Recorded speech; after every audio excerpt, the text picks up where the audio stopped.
Assalamualaikum warahmatullahi wabarakatuh.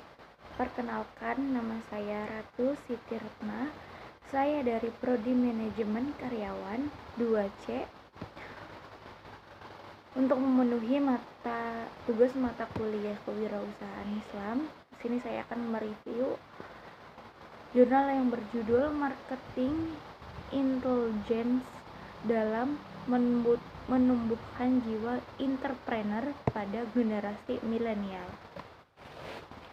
Indonesia saat ini memasuki era baru yang lebih dikenal dengan era bonus demografi. Ini merupakan fenomena yang sangat langka karena dalam perjalanan sejarah suatu negara, hal ini hanya akan terjadi satu kali saja. 50,36% dari total penduduk yang berusia produktif merupakan generasi milenial, dan berdasarkan teori generasi yang dikemukakan oleh masyarakat bahwa generasi yang lahir antara tahun 1980-an sampai 2000-an dikategorikan sebagai generasi milenial. Gojek, Grab, dan Uber, dan masih banyak lagi yang lainnya, lahirnya bisnis e-commerce dan transportasi online ini merupakan hasil inovasi untuk menjawab tantangan dan kebutuhan dalam mewujudkan kemandirian secara ekonomi bagi generasi milenial di era kegiatan ini. Menurut Sebastian Dedeka menyebutkan bahwa generasi milenial memiliki keunggulan yang tidak dimiliki oleh generasi sebelumnya.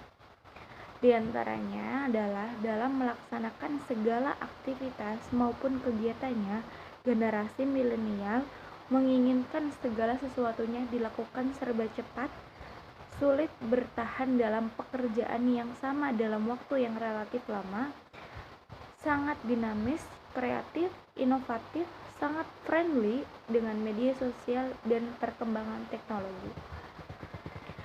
Hal ini sejalan dengan hasil penelitian Ambarwati dan Sobari yang menyatakan bahwa mahasiswa dapat menjadi seorang pengusaha apabila mampu mengubah pola pikir konvensional ke digital dengan memanfaatkan teknologi yang terus berkembang, dimulai dari hal yang sederhana seperti membangun pemasaran melalui sosial media yang dimiliki.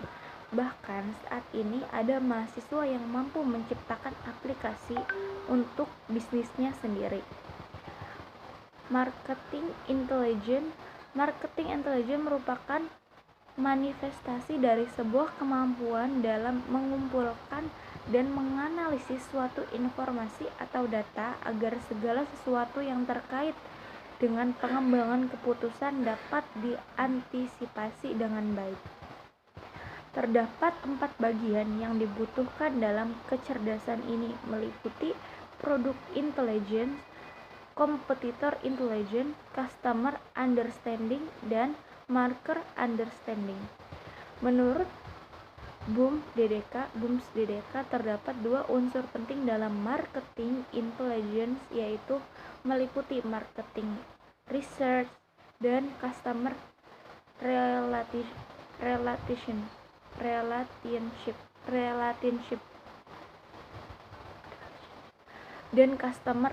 dan customer relationship marketing atau database marketing. Yang menjadi fokus dari marketing research adalah lebih 77 kepada proses perencana pemasaran yang dimulai dengan menganalisis situasi dan kondisi secara membangun strategi dan program pemasaran yang diakhiri dengan mengaplikasikan strategi dan program yang sudah direncanakan sebelumnya. Jiwa entrepreneurship selalu berkembang dari generasi ke generasi, mengikuti perkembangan zaman, namun ada hal yang tidak akan pernah berubah, yaitu kemampuan seseorang entrepreneur yang selalu dapat memanfaatkan sumber daya yang ada untuk selalu menghasilkan produk atau jasa yang baru, menciptakan bisnis yang baru, atau bahkan mengembangkan bisnis yang sudah ada.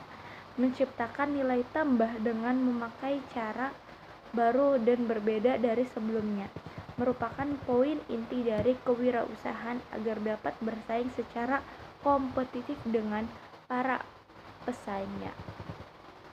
Generasi milenial berperan sangat besar dalam mempopulerkan istilah ini. Hasil penelitian dari Lancer dan Stillman menghasilkan karakter yang melekat dalam diri generasi milenial. Lancaster dan Stillman menyatakan bahwa generasi milenial memiliki sikap yang realistis, sangat menghormati perbedaan yang ada, lebih senang bekerja sama dalam tim, serta memiliki sikap optimis dan percaya diri yang tinggi dalam setiap hal yang dilakukan. Dan ternyata generasi milenial memiliki kepercayaan terhadap nilai-nilai moral dan sosial, namun sangat pragmatis dalam menyelesaikan masalah. Pendekatan metode yang digunakan adalah deskriptif kuantitatif, yaitu menganalisis dan mengetahui bagaimana peran marketing intelijen dalam menumbuhkan jiwa entrepreneur pada generasi milenial saat ini. Malang dengan jumlah 150 mahasiswa sebagai sampel yang terbesar di seluruh perguruan tinggi di Kota Malang dengan menggunakan Google Form, sedangkan pengambilan sampelnya menggunakan teknik multi-test random sampling. Instrumen yang digunakan ini sudah melalui uji kelayakan menggunakan uji validitas dan reliabilitas dengan merujuk pada pendapat Sudiono PD yang mengatakan bahwa apabila ingin mengetahui sejauh mana instrumen yang digunakan dapat mengukur suatu yang seharusnya diukur, maka menggunakan uji validitas. Malang yaitu sebanyak 2,67%. Database marketing. Database marketing dalam penelitian ini adalah database marketing dapat entrepreneurnya karena setelah responden melakukan pengumpulan data melalui marketing search, maka data tersebut akan dijadikan dasar dalam melakukan prediksi tentang perilaku konsumen, sehingga nantinya hal tersebut akan menjadi dasar untuk menganalisis konsumsi yang potensial terhadap produk atau jasa yang akan dilakukan untuk memperoleh konsumen potensial. Segitu kurang lebihnya, mohon maaf. Wabillahi taufiq wal hidayah. Wassalamualaikum warahmatullahi wabarakatuh.